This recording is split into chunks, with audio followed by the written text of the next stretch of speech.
একদিন এক ঘন জঙ্গলে এক সুন্দর সবুজ তোতা থাকত। তোতা ছিল খুব বুদ্ধিমান আর সবার বন্ধু।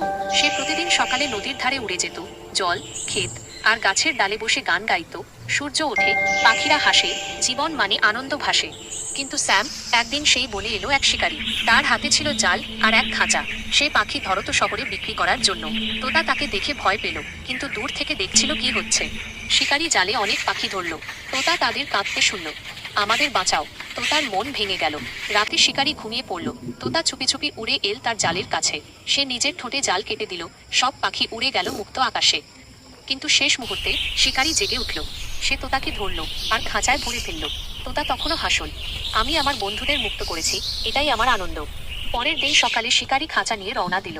পথে এক ছোট ছেলে তাকে দেখে জিজ্ঞেস করলো, কাকু, এই সুন্দর পাখিটা তুমি বিক্রি করবে?